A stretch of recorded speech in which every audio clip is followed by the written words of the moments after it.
Hello, and welcome to the Macrocast. I'm your host, Ylan Mui. I'm Managing Director at Penta.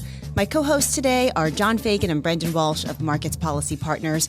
And I have to let you know that we're taping this episode during a very tumultuous and fluid time in geopolitics. The U.S. has begun military strikes on the Houthi rebels that have been attacking ships in the Red Sea and making it difficult for them to pass through the Suez Canal. Rebels say this is all to protest Israel's campaign in Gaza. Unlikely, though, that these new strikes will deter them. And already we're starting to see some impact, not just in the markets, but on businesses. Brendan, this has been driving a lot of volatility in the oil markets in particular over the past several days. So what's your read on the situation here? It's obviously fluid, and it has been kind of fascinating to watch the oil markets on a day-to-day basis. If you had told me, I don't know, 12 months ago that this was going to happen, and where I would have predicted, oil prices would have been, I would have not thought that it would still kind of be in the $70 to $80 range. So they're taking it fairly well, but every day that more and more news comes out on this front, we push back and back. So Brent crude, which is the global benchmark, now is close to $80, and then we also have Brent, which is the U.S. So we're at $74 there.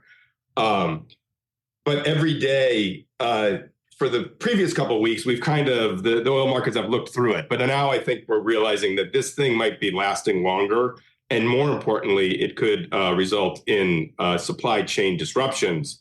Which then can kind of feed through. So today, oil's up 2-3%. And I think if it keeps going, we could kind of see us marching back up to the, maybe $9 range. And the $100 range is obviously a big problem for the global economy. Oil prices have really been caught in a range here. We've seen this, sort of sideways price action for oil. It really is sort of caught between two big drivers, the geopolitical and supply constraints. It's not just the Red Sea and the potential expansion of the Israeli-Gaza war in a way that would disrupt, supplies coming through the Red Sea, in a very persistent way. But, also other aspects. The Libyan oil field Sharara is shut down because of political unrest.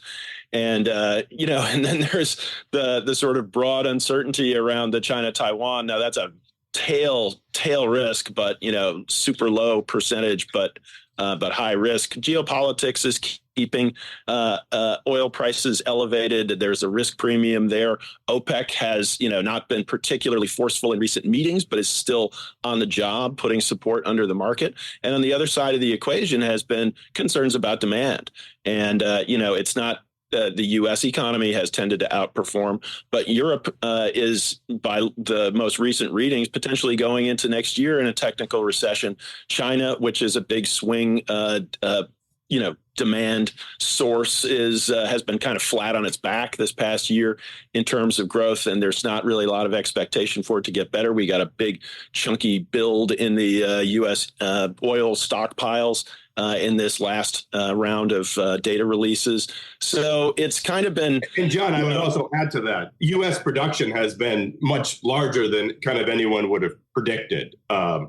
So that is also what is, those two factors are weighing against it as keeping us in that $70 to $80 range. And now we'll see going forward whether that can hold. But as John was saying, as oil pushes higher because of geopolitics, growth then slows, which, every day we see that dynamic played out in the markets.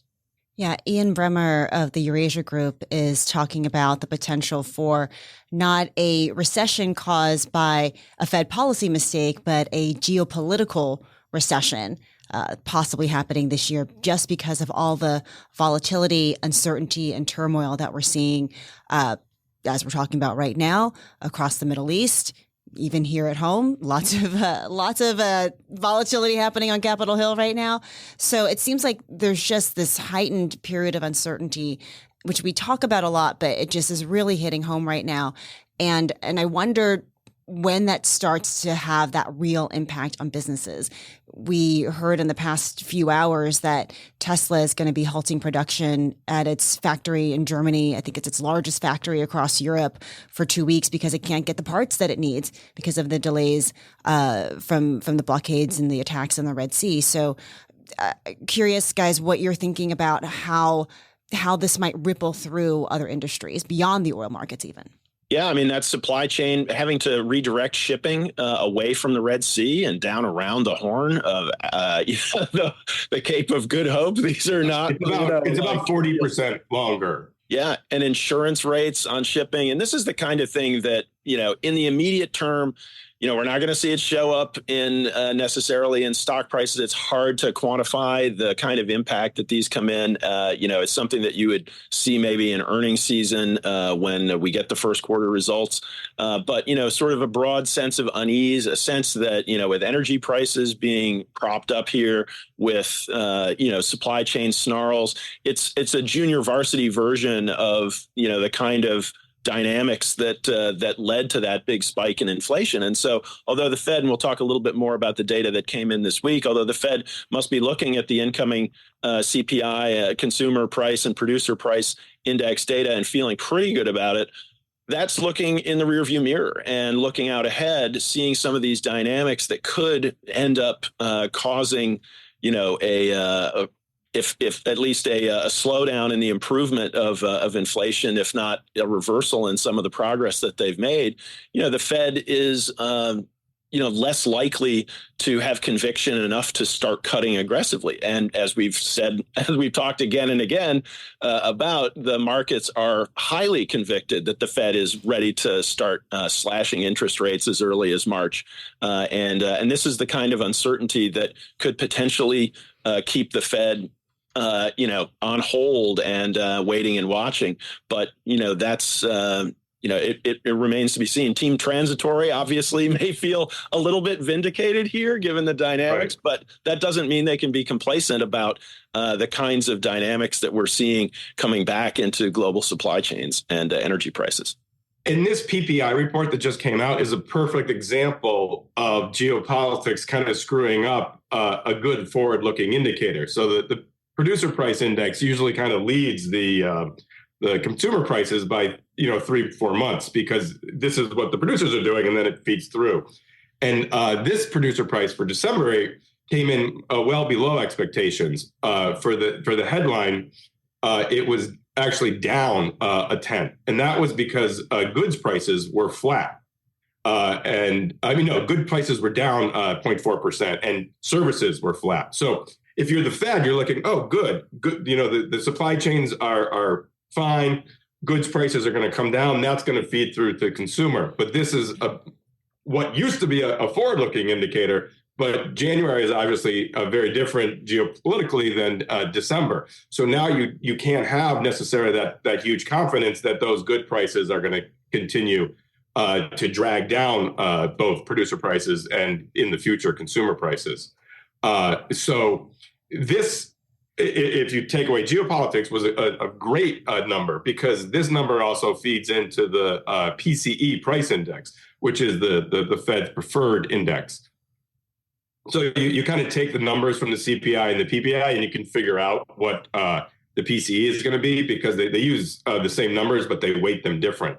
And this number would show that core December PCE will now be below 3% on a year-over-year basis, which the Fed would obviously be very, very happy about that. And also, when you look at it on a 6-month basis, we're kind of down in that 2.5% range. So that is what the Fed was looking at.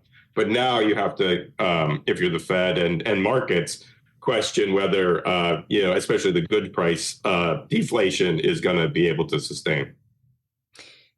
Brendan, obviously there's a question of duration here, how long the sort of backup and the violence in the Red Sea continues. But is there any metric that we can use to determine when we might start seeing this feed through to what prices consumers pay at the pump? I feel like I just was able to find that elusive below $3 a gallon gas, and now maybe that's in question. So here especially with WTI still, in the 70, 75, that keeps prices around $3. We shouldn't see a spike. But I mean, it's not perfectly quantifiable, but a shipping container is so big that there's no way to replace it. So, and also all of our airplanes are fully booked too. So we just have to either take the risk of going through the Red Sea and get shot, or you add that 40% extra cost to the shipping. So I suppose it is quantifiable. I haven't done it, and I can't do it in my head. But yes, it's going to take that much more time and that much more fuel to get your goods to where they need to be. Great. Well, certainly it's something that we're going to be talking about and watching for a while and seeing how all these tensions unfold throughout the world. Let's take a quick break right now. And when we come back, we'll talk about the political volatility that's happening here in the U.S. and on Capitol Hill. Stay tuned. Penta is the world's first comprehensive stakeholder solutions firm. We are a one-stop shop for the intelligence and strategy leaders need to assess a company's reputation and make decisions that improve their positioning. As executives in the C-suite must account for a growing set of engaged stakeholders, all with distinct, fast-changing demands, Penta provides real-time intelligence and strategy solutions. We work with clients solving complex global challenges across a variety of industries. Our clients span technology, financial services, energy, healthcare, and more. To learn more about how Penta can support your company, check out our website at pentagroup.co, our Twitter at pentagrp, or find us on LinkedIn at Penta Group. Welcome back to the Macrocast. We are just days away from another government funding deadline. Some federal agencies could shut down after January the 19th. The rest would go dark on February the 2nd. Lawmakers are now publicly floating the idea of another short-term spending bill, probably that would last through March. And once again, the House Speaker, this time it's Mike Johnson, could find that his job is on the line.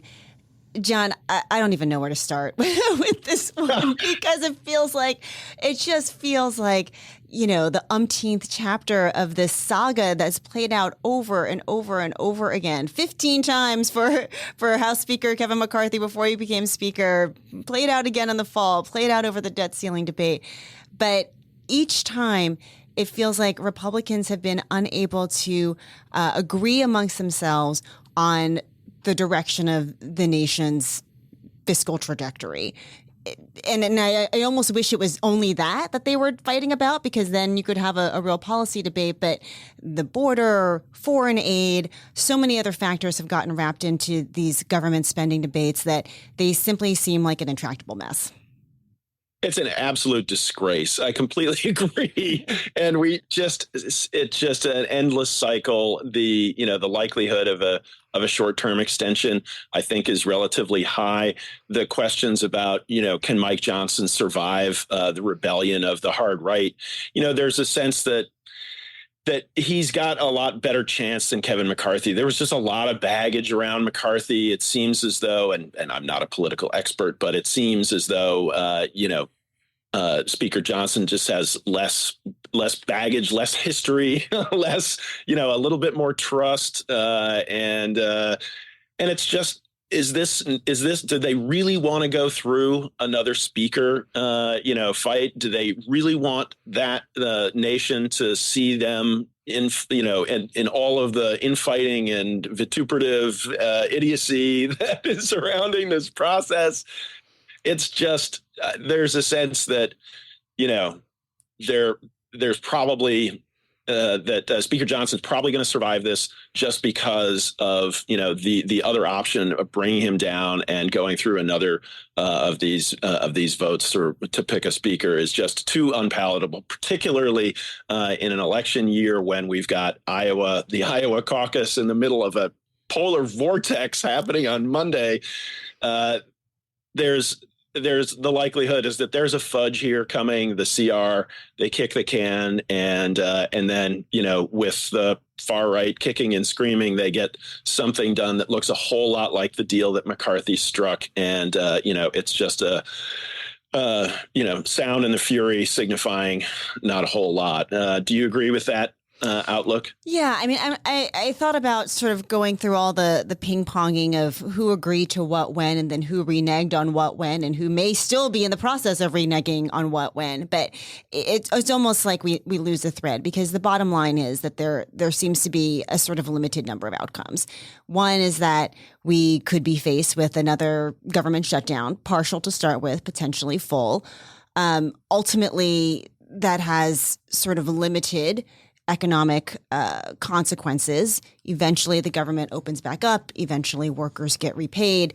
The question mark really is, what is the political sacrifice that has to be made to reopen the government and keep the government funded?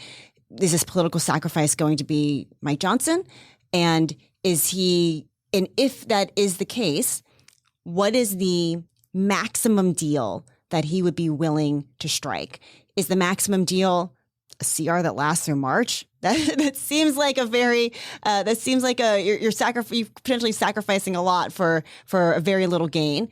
Could he potentially be willing to sacrifice the agreement that essentially modeled the legislation that was passed back in the spring, that would set top line numbers for defense and non-defense spending, et cetera, and that would take this drama off the table for the foreseeable future?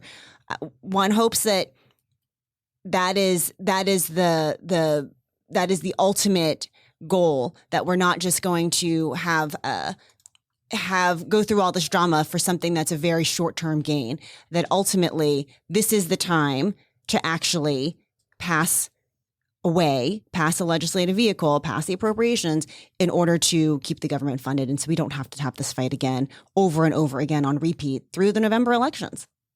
Yeah, shutdowns are not popular, and the Republicans have the majority in the House, as slim as it is now with the resignations. I mean, razor thin now. I think 2 seats. Right, but still a majority, and just barely by a fingernail or two. And they would own that. To the extent that it creates any sort of political damage, it's probably pretty minor, but not given the fact that these usually don't drag on very long. But it's still not a good look, as they say these days. At the end of the day, the likelihood is that they want to get the hard right, want to get their sound bites in. They want to be able to grandstand a little bit and kick and scream and I think that's probably going to be the extent of their opposition, and Speaker Johnson gets something across the line that's a little more durable, and just maybe they do like a CR can kick here to just a bob and weave and get to the other side of the Iowa caucus, see where we are, but who knows?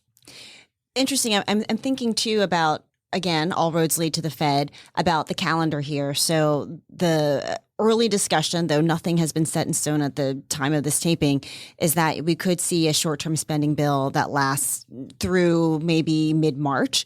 I mean, that's right before the Fed's March meeting, when right now markets are expecting the Fed to potentially start cutting at that meeting. And I think it's hard to imagine, one, if we're in a government shutdown, that the Fed would actually cut rates. So there's that. Two, if we're in this period of just sort of lurching to the next short-term funding deadline, from March to whatever comes after that, it's hard to see the Fed really cutting in that sort of, uncertainty in Washington. Yeah, and right now, just checking on the futures, it is better than 85% likelihood priced into futures markets that the Fed starts its easing cycle with a 25 basis point rate cut at the March 20th decision, and that is really high conviction, and it's hard to if you look at the data and draw, extrapolated lines, I can see where, that confidence is coming from. The Fed is certainly not encouraging a degree of complacency that's supposed to be that high. The messaging from the Fed has been much more on the side, since the last meeting, which was taken as dovish. Fed Chair Powell's commentary. Ever since then, the verbiage from Fed officials has really been trying to pull in the other direction. And it's a situation where the Fed is, March is right around the corner, and could certainly be at that time in a position where we're looking at an expanded Middle East war, not just into Yemen, and but there's the risk of it up north as well in Lebanon with Hezbollah and some of the targeted strikes up there, stirring, kicking the hornet's nest. It's a really big mess. And I don't know how the markets arrive at such a convicted position that the Fed is really going to get off their higher for longer and start cutting as early as March. John, are the markets even thinking about what a Nikki Haley or DeSantis term or DeSantis win or nomination might look like for the economy?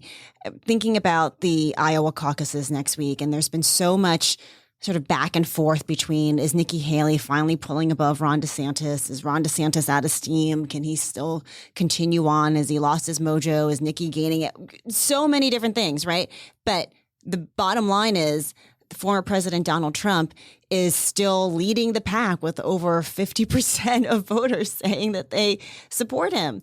So I wonder are the markets even thinking about any other probability beyond Donald Trump securing the Republican nomination for president?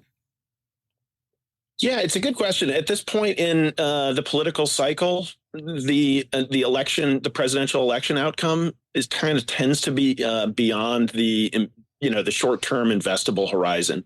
When you go back and look at, some of the performance, there's always this, sort of the Trump basket and the Biden basket, and they constructed that in the 2020 campaign.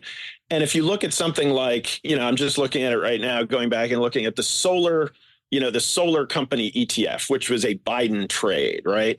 It didn't really start to move until the summer, and it ran up heavily into the elections and beyond, and then into the Georgia runoffs. And so it really is kind of that summertime dynamic. The campaign, the candidates, you've gotten through the primaries, the two candidates have been squaring off, and you can see November on the horizon. So it really is not usually until then that you see the markets really work to price in some of these outcomes. And to be honest, the difference between an economic policy difference between Nikki Haley and DeSantis and Trump, these don't seem to be, at least to the non-political expert like myself, they don't seem to be a ton of daylight between the candidates on economic policy. It's more about sort of vibes and social stuff. Well, there might be trade war versus no trade war. So depending. I think that's there you go. That's fair to say. And I think that in this environment, the Biden White House has been pretty tough on China too, and it's a consensus. I mean, maybe Trump would be a little bit harder line on it, but yeah, I don't think that these trades really begin to kick in, to follow the political cycle until the summer before the general.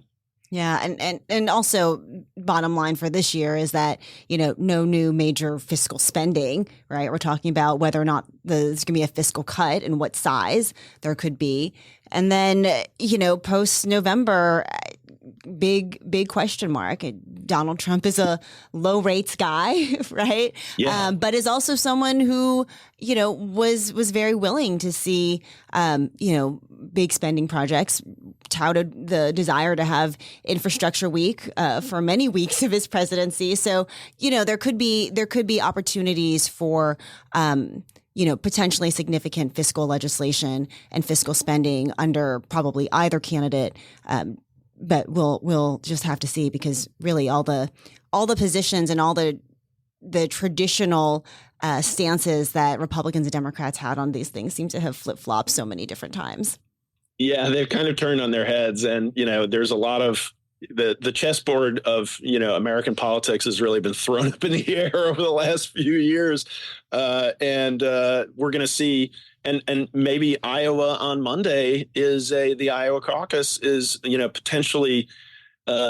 It's historically been kind of a surprising outcome in Iowa. There's been a tendency, as as a political expert, and now we've got the factor of this polar vortex whiteout, conditions. Who is that going to help? Who's it going to hurt? Trump's lead in the polls is so commanding that the bar is pretty high for him to surprise on the upside. And so when everybody kind of looks at the path for Haley in particular, is, she outperforms expectations in Iowa, wins in New Hampshire, and then she's got to go back to her home state and try to take it from Trump, who has a commanding lead there, according to the polls. But at this point, it does look like it's Trump's to lose. What are your thoughts on this Republican primary picture? Well, you know what? I will have to say that when you bring up the polar vortex, the thing that I think about most of all is the poor reporters who are standing outside in the snow in Iowa. I saw someone on CNN earlier this week, and I just thought she looked so cold. And I just remember that feeling of being outside and thinking, can I just get through this live shot and go somewhere and have a hot cup of coffee? So, oh my gosh, it is going to be like a lunar landscape out there. It is just going to be sub-zero, howling winds, and you got to feel for those people. And the voters, my gosh, I mean, the question is, with such a commanding lead, are Trump voters going to say, he's got this in the bag, I'm going to stay home? I don't know. They're pretty hardy stock there, John.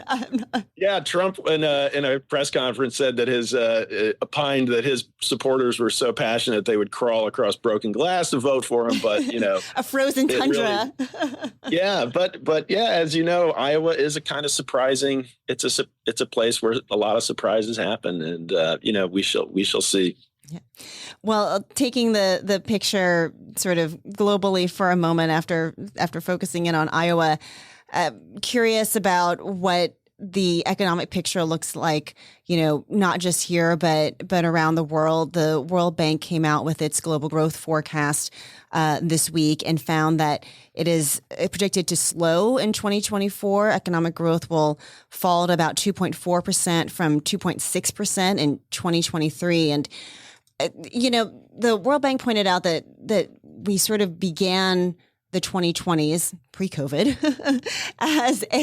with sort of hope that this would be a really transformative decade, both in terms of social metrics, climate metrics, economic metrics, et cetera. And, partly due to COVID, but also partly due to some of the geopolitical tensions we've been talking about, a lot of that has just simply not materialized in the ways that people had hoped at the beginning of the decade. What does the picture look like in China, elsewhere, and other major economies? Yeah, it's kind of grim, as you say. Starting in China, the data that's come in, they had better than expected exports and imports for December. That's good. The data seems to have stabilized, but stabilized at a pretty tepid kind of pace, particularly for China, which, has enjoyed such fantastic growth rates, until recent years. And coming out of this COVID zero, it really has been a big disappointment. The stimulus efforts from Beijing have been piecemeal, haven't been particularly effective, seems like kind of running faster to stand still in certain cases.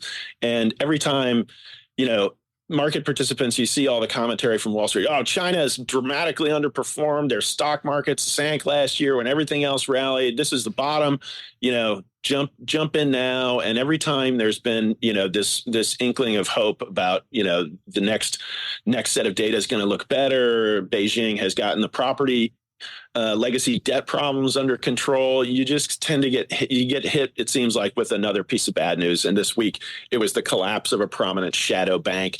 Zhonghe is a leading non-bank financial institution, and it was allowed to liquidate. I mean, it declared bankruptcy a week ago, and then was put into liquidation. That's very quick, and China usually has a lot of kind of bailout gradualists, don't rock the boat kind of approaches to these sort of things, where you get sort of shadow bailouts and debts extended and that sort of thing behind the scenes, so it doesn't make a big splash on global headlines and doesn't dent the markets. But this was just a very much straightforward.